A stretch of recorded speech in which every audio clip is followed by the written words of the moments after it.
in your lessons, isn't it? People discover they actually do have a natural ability. Because even when I came to you, I was a teacher in all of this work. And I taught the right way to be and the right way to create and all that. But I'm just realizing it as I talk now, the thing I didn't own and have a real valid sense of was that I had a natural ability. And that's what you gave to me, buddy. No, really, you did. Is that through the process of working with you, you realize, I've got a natural ability, and all this other stuff I'm doing is really comes down to that I've lost any sense of that I have a natural ability. And so in the absence of a natural ability, I then have to acquire all these formulas, like in golf. You see, I haven't got a natural ability, so to control this ball, there's a way I've got to stand. A formula that someone else has given me to control this ball. It's not me; it's the formula now, and I'm gonna control it by taking this arm back slowly, and look, I'm not transferring the weight here. My knees, I've lifted my head. I've got to keep it down, and I'm putting the power in that rather than just going, hey, there's a part of me that can just. So the underlying message when people have a coaching session is the power is in them, and see when we're inside in the swing circle, if you actually really look at it, like I said, one message is that we're giving ourselves is I can't trust myself. Another message that we're giving ourselves is the power is outside us. It's the power is in having the right swing. The power is in other people. And what they say and how they say to do it. Our whole vibration, our whole body is in that vibration of the power is out there. But see, in these sessions, you actually start to experience, like through an actual experience, through an experience, the whole wiring, internal wiring that you have starts to shake and starts to shift. Yeah. And you actually start to embody this premise, and from there you can actually live that way, not just play golf that way. I'd hit it over there and behind me sometimes, even, believe it or not, that's impressive. That takes a lot of talent to be able to do that. The ego can do good things too, you see. So I've got an experience of myself as being useless. So I'm looking. So I believe, okay, I'm useless. So I've got to find someone. I put the power in the Golf Pro. I put the power in the formula. I put the power in the swing circle. Right, getting everything right to drive it there. Then you come along and teach me. Look, you can hit this ball with your eyes closed. You can one-handed, with your eyes closed, actually. One-handed. Chris has played for 24 hours at a charity event. Played 24 hours one-handed. Not 24 hours one hand, but a lot of it because he was so tired that he ended up even. I injured my hand. You injured your hand. That's right, and you had to play one-handed, eyes closed, one-handed, and on one of the 9 holes he came 9 hole sets. He came in 7 under par. And if you're a golfer, you know that's impressive, and if you're not a golfer, you should know that's incredibly impressive. But the point is, what you taught me is you can hit this with your eyes closed. One of the main tenets of golf is keep your eye on the ball. Hey, don't lift your head. Watch that thing. Never let it out of your sight. Chris came along. But why? Actually, sorry to interrupt. Yeah. Why? Why is it that we have to concentrate so much on the ball? What is actually driving that? What's underneath that? Well, you tell me. Fear. Fear.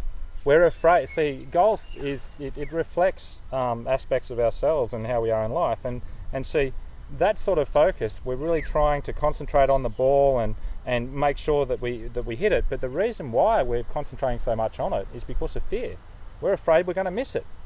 So because that's why we don't want to let it out of our sight. Exactly. But isn't that true for life? We don't want to let our girlfriend out of our sight. Yeah. Or the money out of our sight, whatever out of our sight, because we're afraid. We're afraid, and what happens is we actually create what I call false targets. So the false target in golf is actually the ball, Even though the whole... Or in life, money. Holding on to your girlfriend, not letting your holding on girlfriend out of your sight, not letting the money out of your sight, Yes. not letting it out of your hands. You got it. It's a false target. It's a false the target. Control is the false target, rather than what would we love with this girlfriend? What would we love this money to create for us? The end result. Yeah, what would you love? Which, you know, you talk about in your workshops is, you know, I've heard you talk about heart. Yeah. You know, and so what would your heart want, you know, with your girlfriend? What well, would the you heart really doesn't love? want to control her, Exactly. Your heart doesn't want to just stay focused on that golf ball, because it doesn't want to. And this comes back to the very point I'm making. You taught me I can close my eyes and just imagine the end result. I can close my eyes and imagine the end result. I can whack this ball with my eyes closed. I don't have to stand like this. I can just walk up to it and actually hit it like a cricketer if I want to, you know.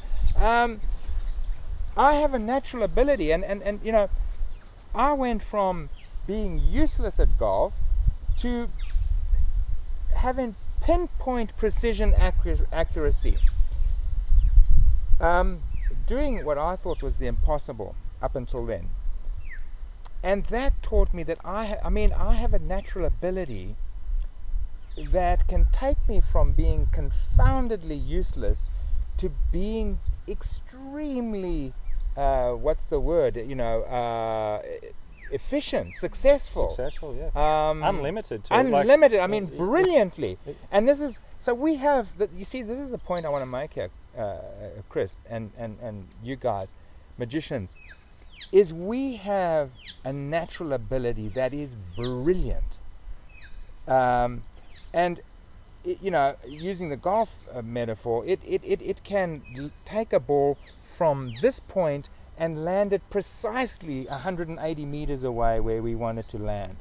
With your eyes closed. With our eyes closed. It's a brilliant part of ourselves. You have more experience with natural ability than anyone, Kris.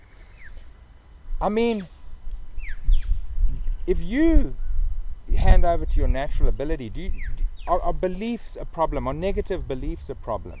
Oh, no. No, I mean, a great example of that, and I'm sure for any golfers out there that are watching this, I've had an experience where I've stood up on the first tee, and I saw like the hazard, and I had quite a few people around watching in this tournament that I was in, and I had so much fear inside me about hitting the ball into the water and embarrassing myself in front of all these people, you know. And the thing about that is I didn't have to really change that belief, or if you don't have any power in that, and I just acknowledged that I had that there, and that I accepted the possibility of that happening. But then I went back to my end result and focused on the end result. And you know, it was a very powerful I actually remember hitting the shot, and when I hit the shot, I actually, when I looked up, I was expecting it to go in the lake, and I was shocked.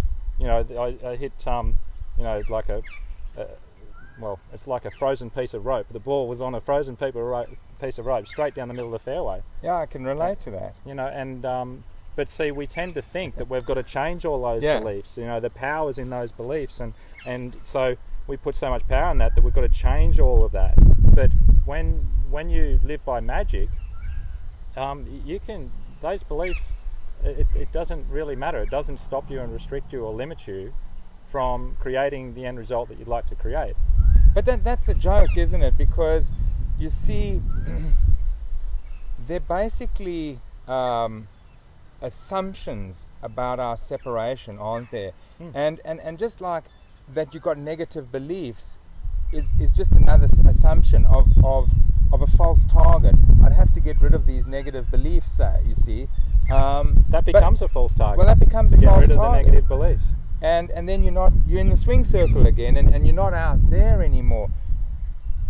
And you know, the thing is, this is my point, is with this natural ability, it's so awesome. I mean, what's a negative belief to this? Why is the power in negative beliefs when you got this natural ability that everything else is petty to, you know? It's untapped, it's unlimited. The power in your natural ability, you know, there's so much power in that. And, you know, like, do you think your natural ability needs to change these beliefs to be able to get or that they're an issue to it?